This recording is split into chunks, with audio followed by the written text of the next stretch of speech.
Start, I thought. Okay. Good morning, everyone. Today I'll be speaking about the new topic called the optics. So optics is a very important aspect because every day we'll be talking about optics and light.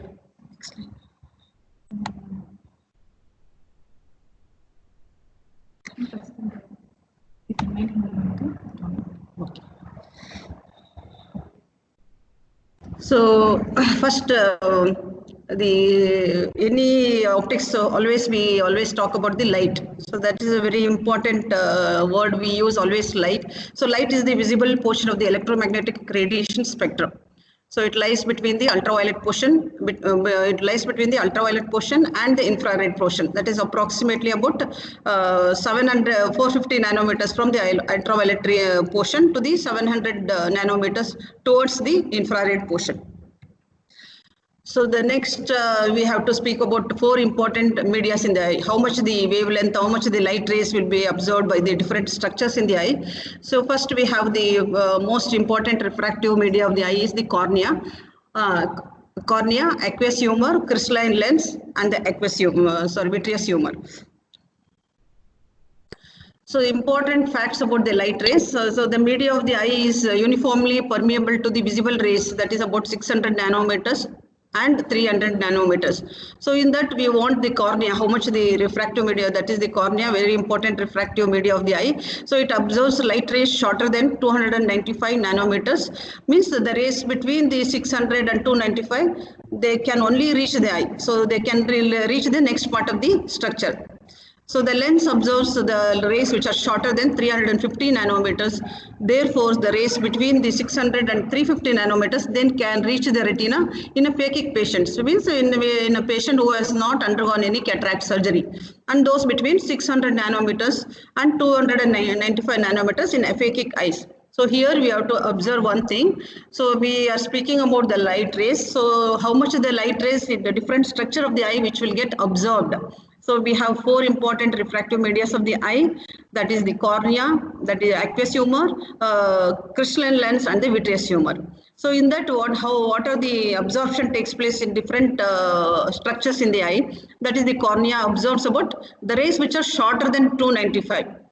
Means so the remaining rays that between the 600 to 295 nanometer rays, they can reach the lens. The next part is the lens. So lens absorbs the rays. So here we are not considering the aqueous humor and the vitreous humor. So the lens absorbs the rays shorter than 350 nanometers. So the rays between 600 and 350, they can reach the retina. Means the light rays will enter into the retina in a phakic eye. Phakic eye means the eye which has not undergone cataract surgery, and the patient who has not undergone any cataract surgery.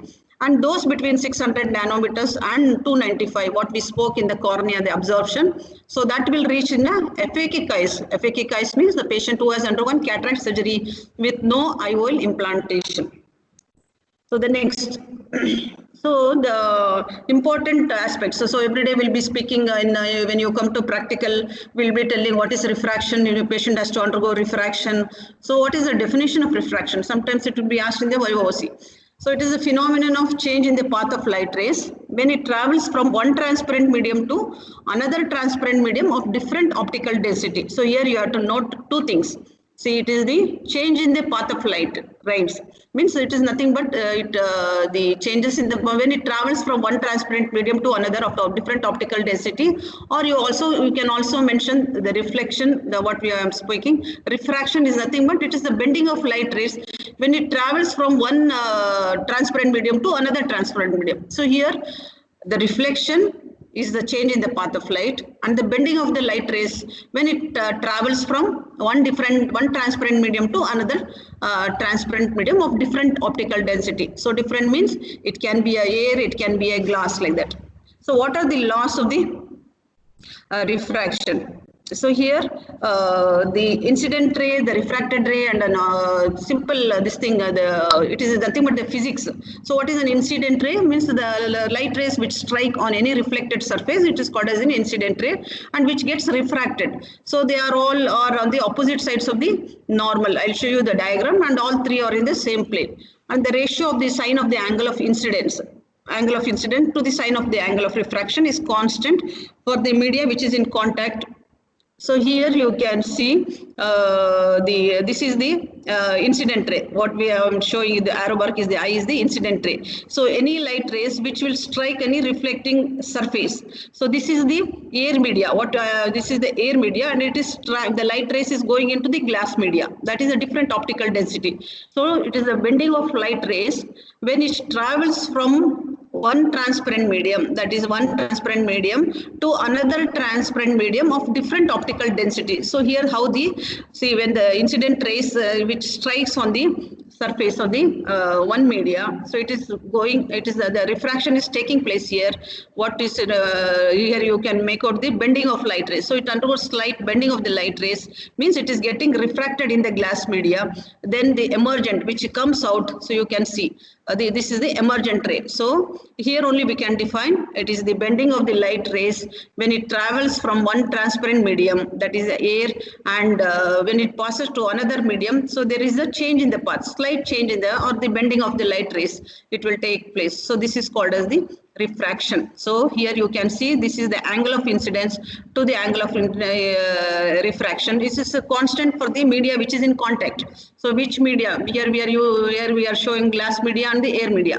So the sine of angle of incidence is equal to the sine of refracted for the media which is in contact. So that is one. And you can make out the incident ray, the refracted ray, and the emergent ray. They all lie in the same plane. So this is one of the laws. So you can make out two laws.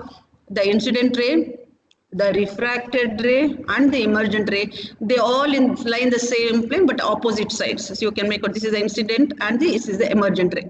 And the sign of this is what we call as the imaginary line which is drawn, which is called as the normal. The imaginary line which is drawn here is the normal. So here we are denoting as the angle of refracted and the angle of incidence. So this is about the laws of refraction.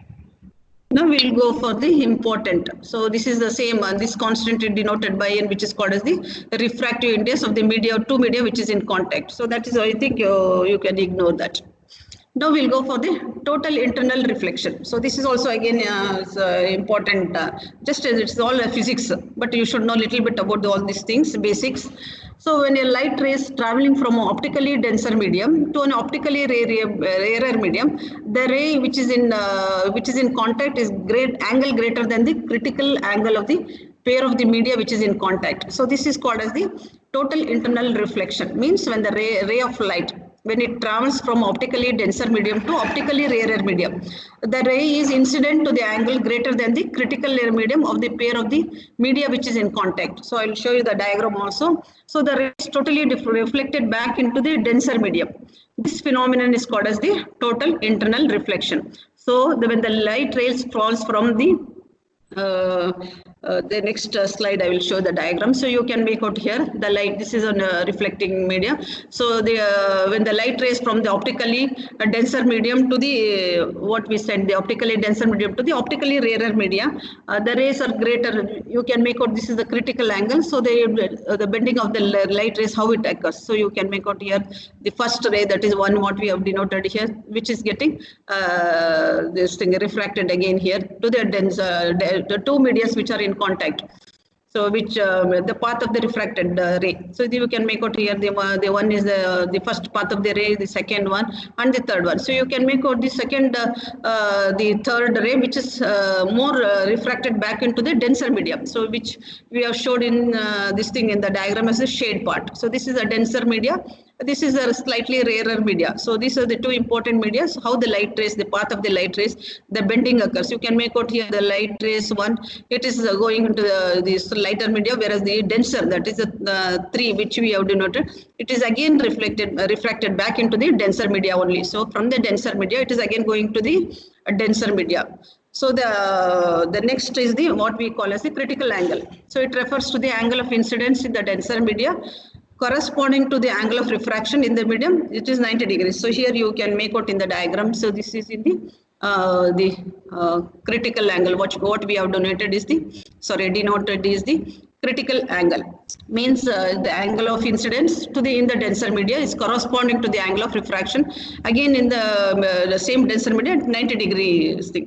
So it is represented by C value, and it is depends upon the nature of the media which is in contact. So here you can see whatever the media, whether it is which optically denser media or the rarer media. So it depends upon what media it is in contact. So we can so here you can make out the light rays which undergo the refraction. So from the denser media it is going to the rarer medium. The second one is also, it is almost in the border of the between the two, and the third one is refracted back into the denser media only. So the total internal reflection is taking place in the the ray that is denoted by 3. So the total internal reflection is going to the denser media only. So this this is represented, and it is denoted by C value, that is a critical angle. And this principle, it is used in many optical instruments. So this total internal reflection is used applied in many optical instruments like applanation tonometer, and the most common is the applanation tonometer, and even in the gonioscopy also. Gonioscopes. So you can use the same principle when you are doing a gonioscopy procedures, or when you are doing any applanation tonometer recording the intraocular pressure. This principle is used, that is the total internal reflection. Now we are going to the next topic called the prisms. So this is all in short I am telling. So the basics of prism. So what is a prism? It is a refractive medium having two plane surfaces which is inclined at an angle. So the greater the angle by the two surfaces of the apex is the stronger the prismatic effect. So I'll show you the diagram of the prism. So here you can make out the prism. So it is bounded by, this is the prism, it is bounded by two refracting surfaces, and it meets at the apex, and this is the BC is the base of the prism. So the stronger the apex is, the greater the effect of the prism, the stronger. So how the greater the angle formed by the two surfaces of the apex, the stronger is the prismatic effect. So how much displacement will take place when object is kept at what distance? So the prism produces a displacement of the object seen towards the apex. So whenever you see any object through the apex of the prism, the object appears to be displaced, or there is a displacement of the object. Then the power of the prism is measured in prism diopters, which is denoted by a small triangle. So this is the triangle which is denoted. So the power of the prism is measured in prism diopters.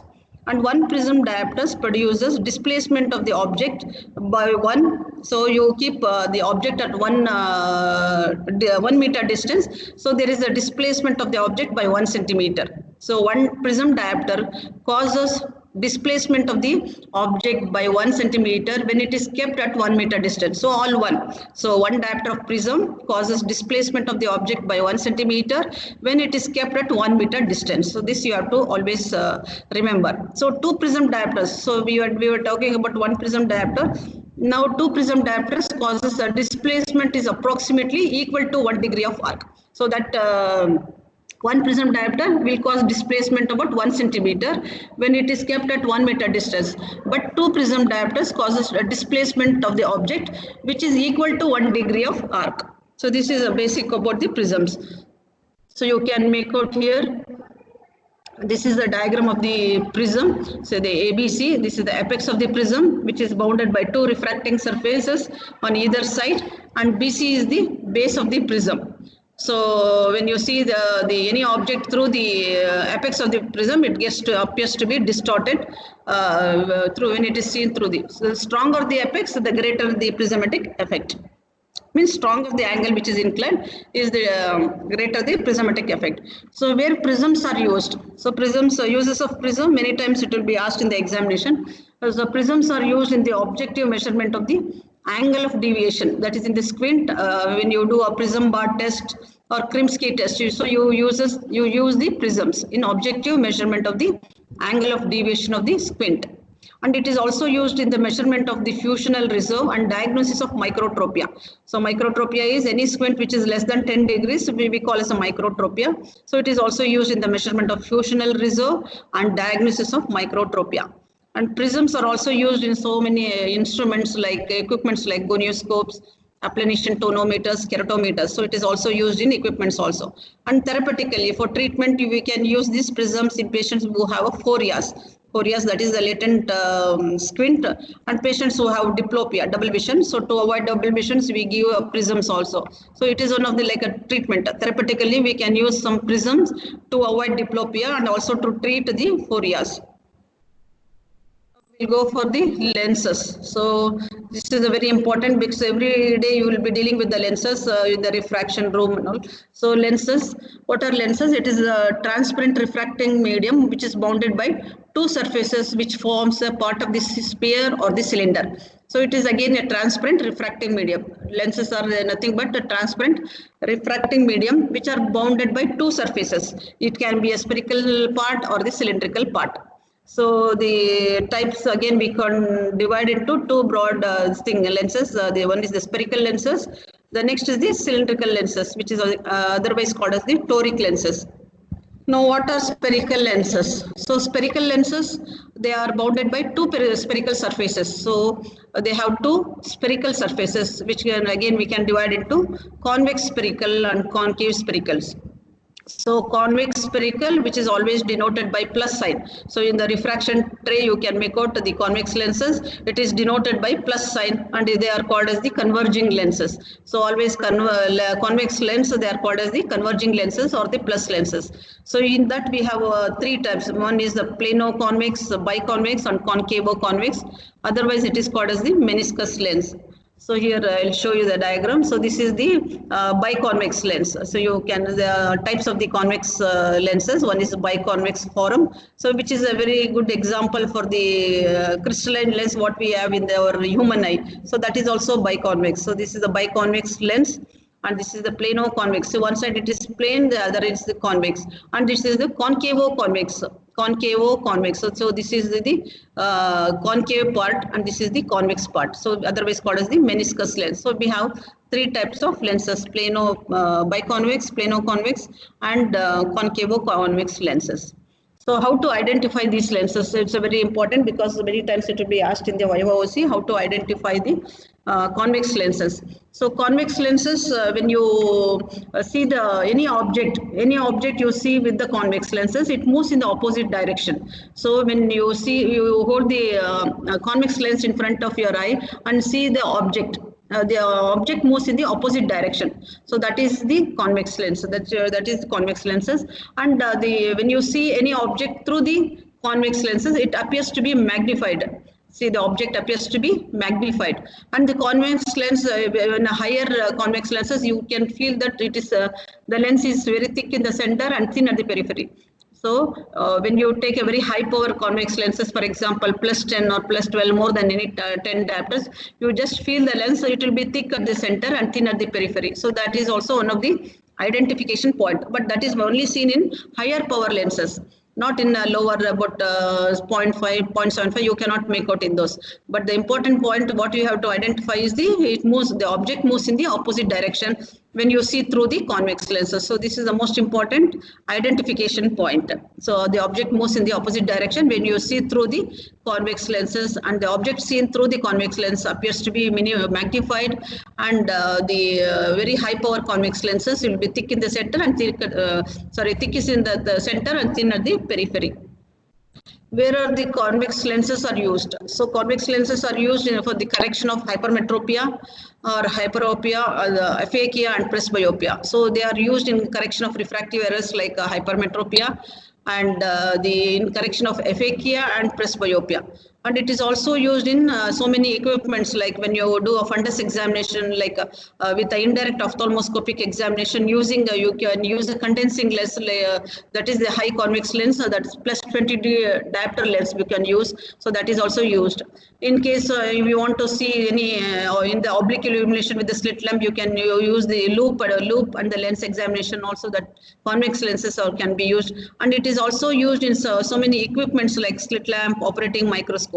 So the convex lenses are used for correction of hypermetropia, aphakia and presbyopia, and it is also used in indirect ophthalmoscopic examination for seeing the indirect method of seeing the fundus examination using a plus 20D diopter lenses, and oblique illumination you can use a magnifying glass, this thing convex lenses for the loop, and when you want to see any examination, oblique illumination, and also it is used in the equipments like slit lamp, operating microscope. And the image formation in the convex lenses, so it depends upon the where the object is placed. So for example, if the image is kept at infinity, the image will be real and very small and inverted, where you cannot make out where is the image. It is a small, very tiny image is real, very small and inverted image you get. So this is I think the most important in the lenses is you have to identify the lenses and the use of the lenses where it is used. Next we'll go for the concave lenses. So concave lenses, again it is denoted by minus sign. So in the refraction tray you can see the convex lenses. It is denoted by minus sign, and it is the divergence lens. So convex lenses are convergent lens, and concave lenses are divergent lens. So how to identify the concave lenses? So same points, what we spoke about the convex lenses is exactly opposite. So here when you move the lens, when you see the object through the concave lenses, the object moves in the same direction here. So it is exactly opposite. There it was moving opposite, but in concave lens it is moving in the same direction. So you move the lens, the object also moves in the same direction. So that is about the concave lens. And when you see any object through the concave lens, it appears to be minified, smaller. So always the concave lenses give a minification of the images. So object seen through the concave lenses, it appears to be minified. And the next important, in a very high concave lenses, so for example, more than 10 diopters minus lenses, you can feel the lenses. The lens is thin at the center and thick at the periphery. So the lens is very thin at the center and thick at the periphery. So these are three important identification points for identifying the concave lenses. Now where it is used?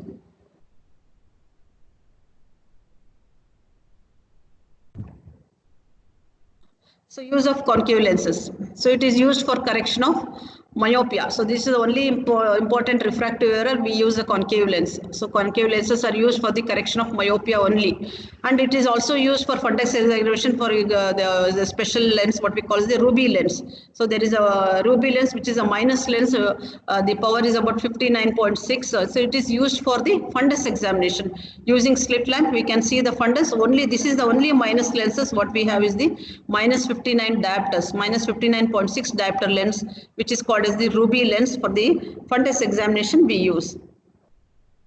So what are the different types of the concave lenses? Again, we have the different basic forms of the concave lenses. Is the biconcave. This is the biconcave. You can see the biconcave lens, and the plano. This is a plano concave. One side is the plano, and the other side is the concave.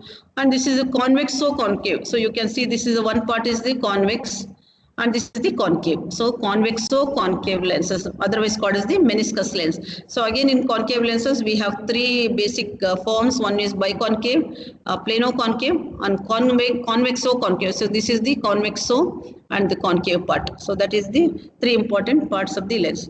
So what is the image formation by the concave lenses? How the image? So when the object is kept at a certain distance, so the image what you get is it is the same, it is the real image, same side of the object kept, and it is the minified. You can see the object size and the size of the image. So it is a real image, and it is erect, and it is minified.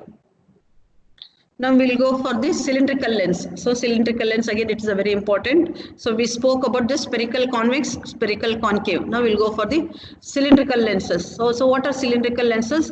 The important is the cylindrical. It is a segments of cylinder of glass.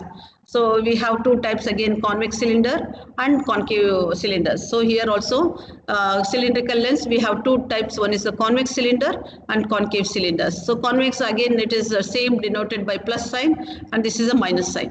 So cylindrical lens, the most important, the property of the cylindrical lens, it acts in only one axis. This always you have to remember. It acts only in one direction, the other axis being 0. So cylindrical lens acts in only one direction where the other axis is having 0 power. Whereas in the spherical lenses, it will act in both directions, whether it is in the horizontal direction or the 180 degrees, 180 degree axis or the 90 degree axis. It acts in both meridians, whereas cylindrical lens acts in only one axis.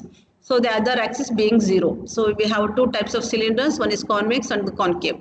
One convex cylinder is a segment of cylinder of glass which are cut parallel to its axis.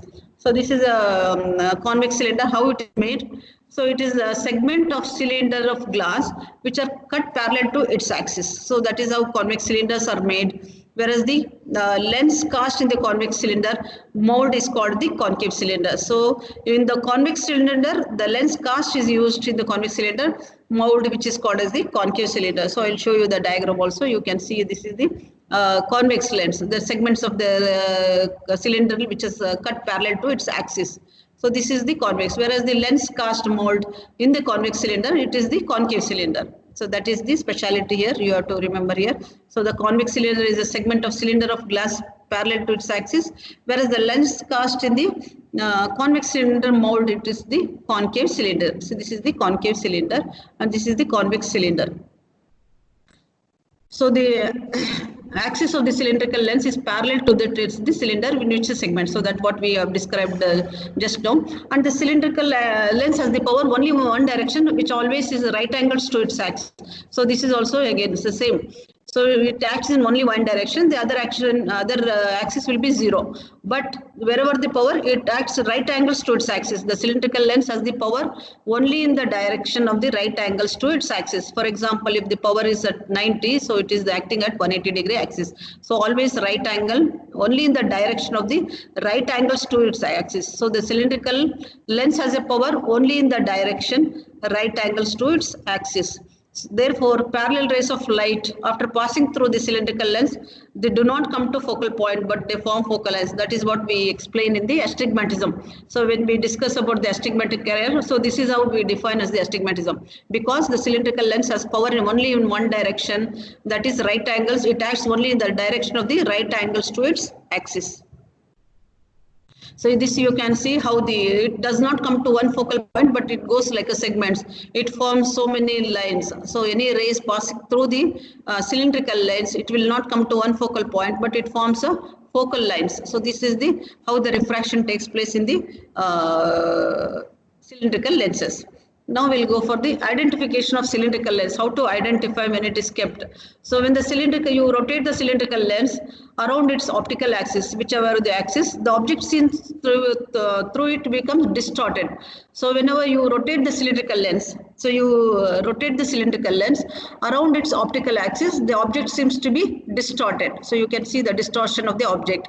And the cylindrical axis, it will act in only one direction. So that is we have described already. So it acts in only one direction, with the other axis being the 0.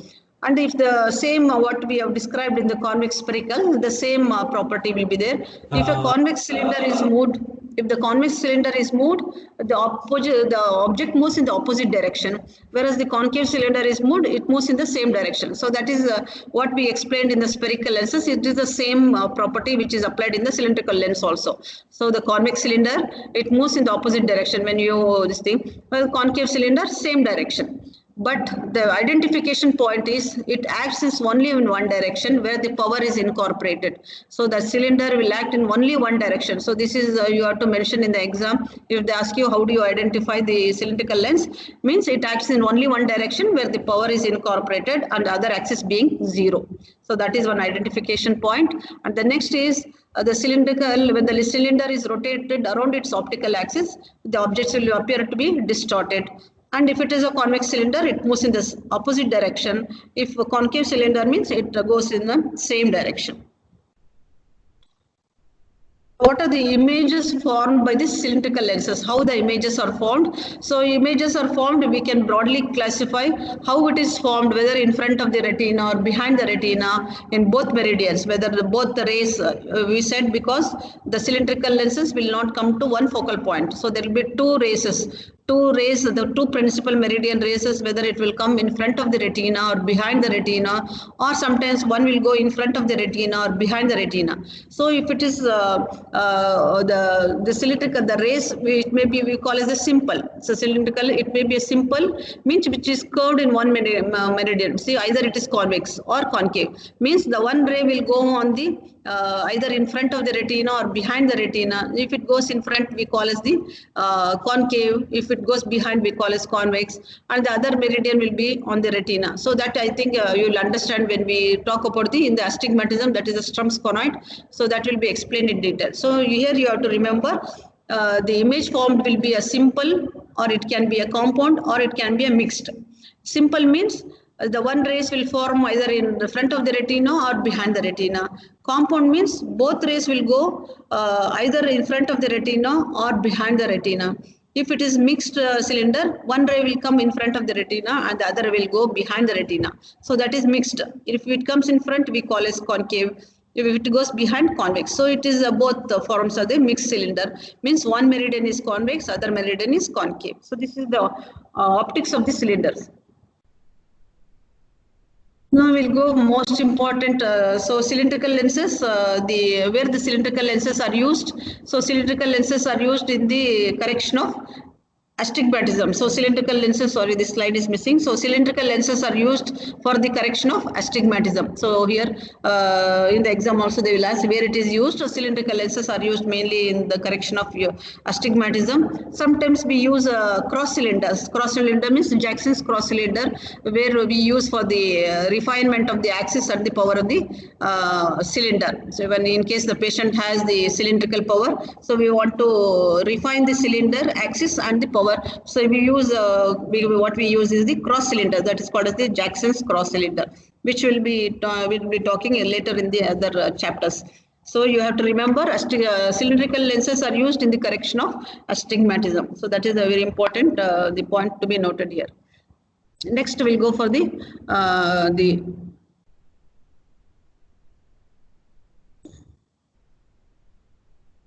So we'll go for some of the optics of the eye. This is the last this thing. I will just the basics I will tell you and then stop the thing. So what are the optics of the eye? So optics of the eye.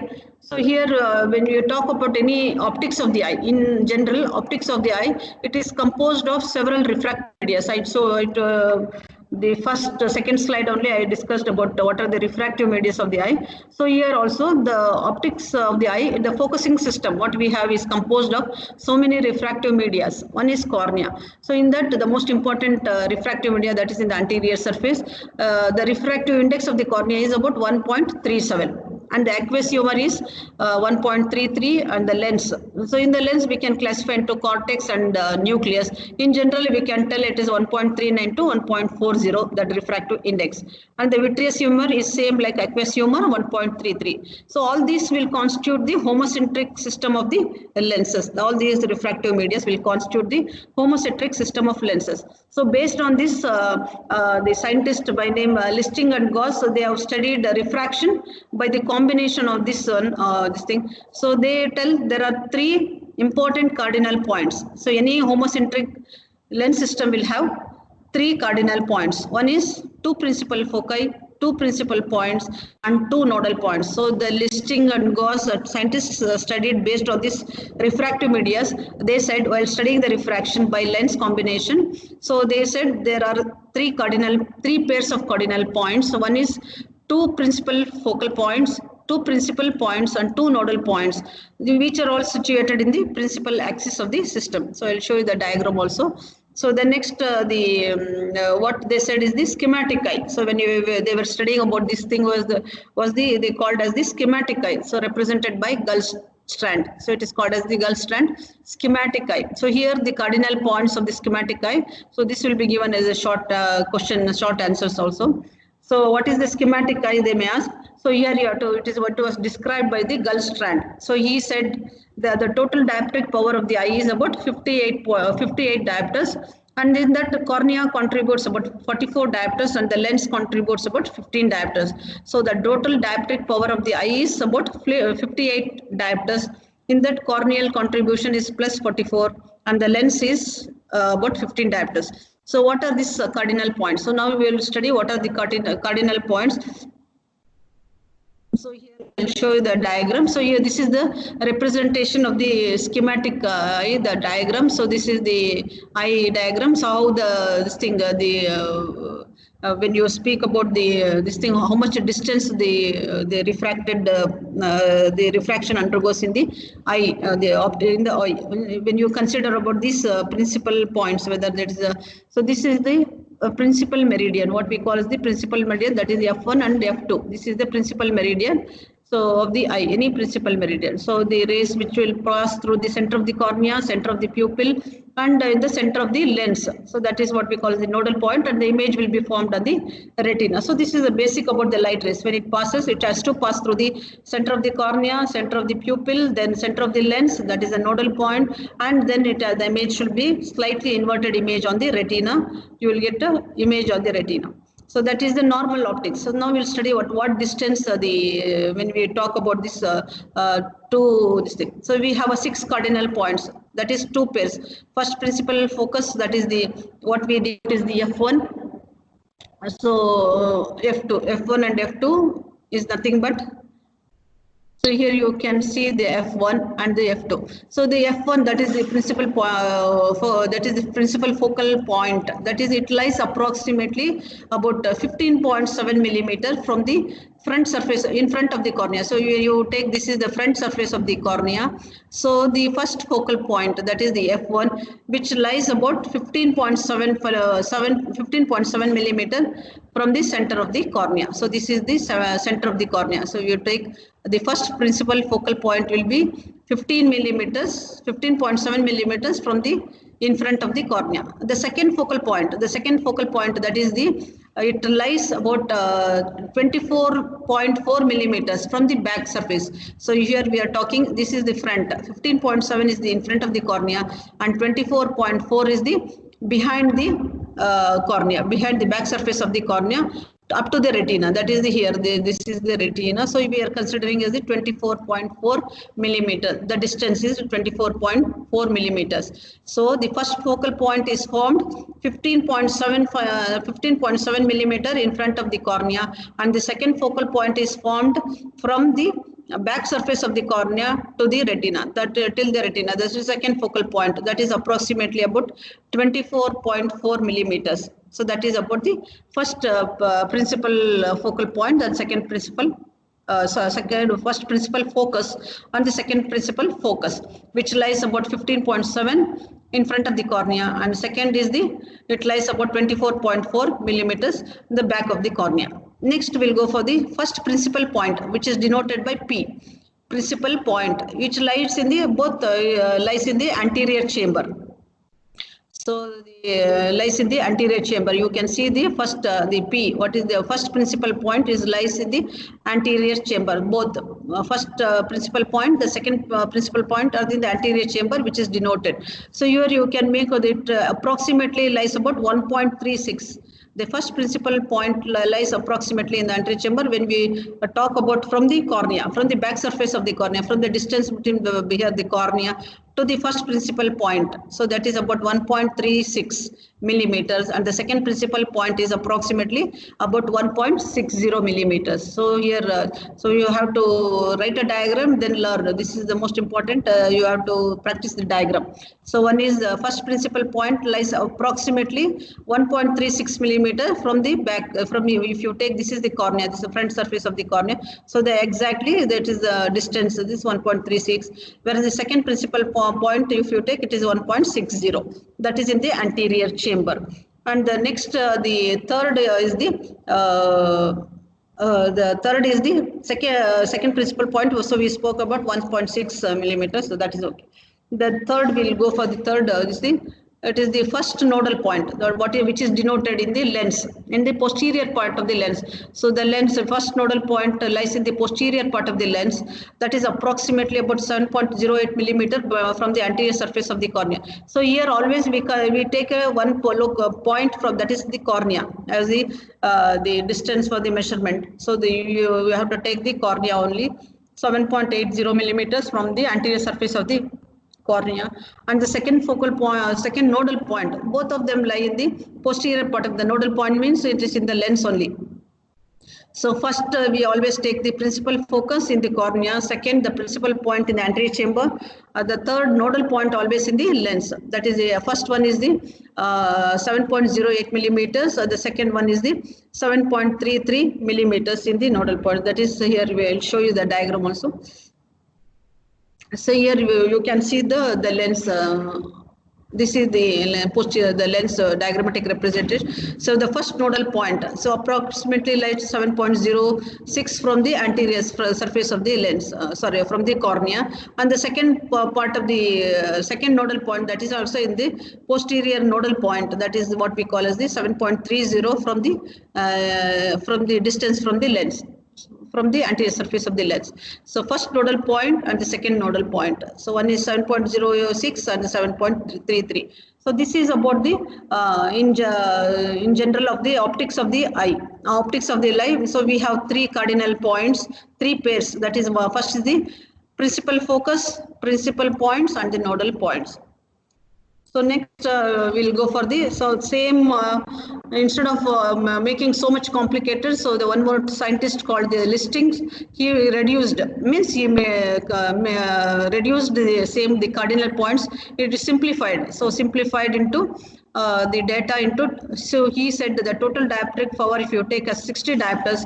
So he said there is only one single principal point, only one nodal point, and two focal points. So he has reduced one principal point, one nodal point. Why so much complicated? So he simplified the data into one principal point. That is what we say in the anterior chamber. It lies about 1.5 millimeters behind the anterior.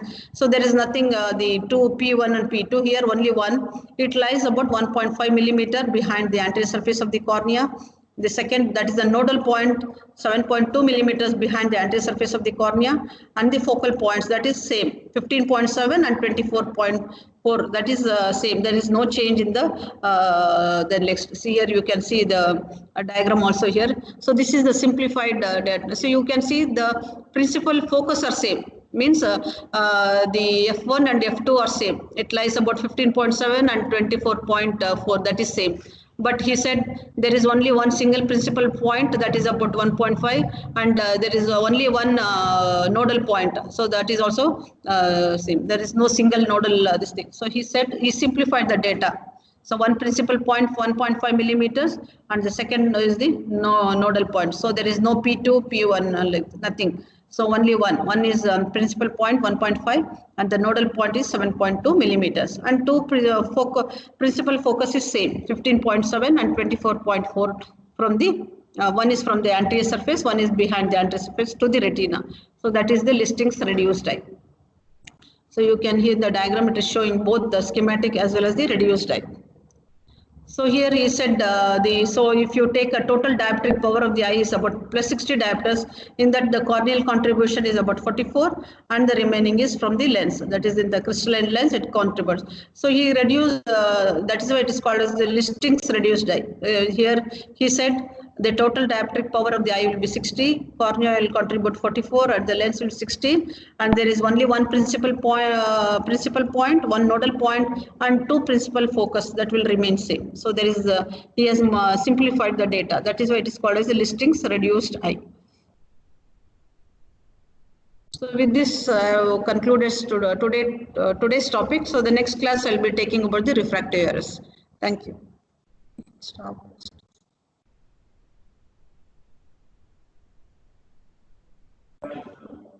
Sir, ಏನು ನಾನು fast ಆಗಿ ಹೇಳ್ಬಿಟ್ಟೆ ಏನು ಮಾಡ್ತೀನಿ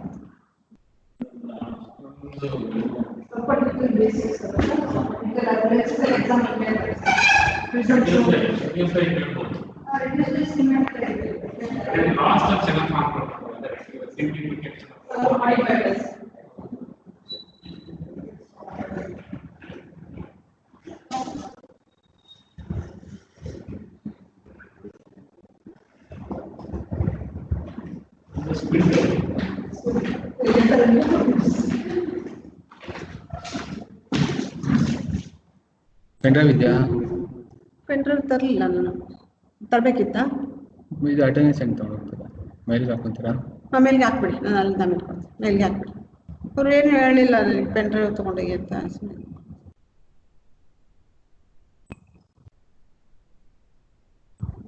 ಇದು ಇಷ್ಟೊಂದು screen ಸ್ವಲ್ಪ ಚಿಕ್ಕದಿದೆ, ಎಷ್ಟೊಂದು lines ಎಲ್ಲ ಕಟ್ ಆಗಿಬಿಡುತ್ತೆ ಇಲ್ಲಿ ಲ್ಯಾಪ್ಟಾಪಲ್ಲಿ. ನಾವು ಲ್ಯಾಪ್ಟಾಪಲ್ಲಿ ಮಾಡ್ಕೊಂಡಿರ್ತೀವಲ್ಲ ಸರ್ ಸ್ಲೈಡ್ಸು, ಇದು ಸ್ವಲ್ಪ ಕೆಳಗೆ ಕಟ್ ಆಗಿಬಿಡುತ್ತೆ.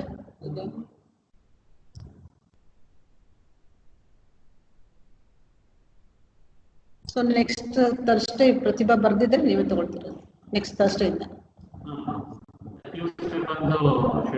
ಟ್ಯೂಸ್ಡೇ ಇಲ್ಲಾಂದ್ರೆ ಬುಧವಾರ, ಸೋಮವಾರನೇ ಶೆಡ್ಯೂಲ್ ಮಾಡ್ಕೋಬೋದಾ? ಹಾಂ ಸರ್, ಟ್ಯೂಸ್ಡೇ ಬರುತ್ತೆ.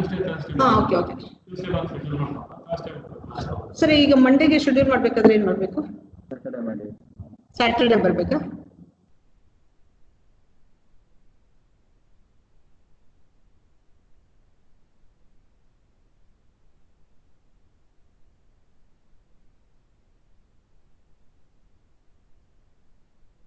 ಸೊ ಒಂದು ದಿವಸ ಹಿಂದೆ ಬಂದು ಪ್ರೋಗ್ರಾಮ್ ಶೆಡ್ಯೂಲ್ ಮಾಡಬೇಕು.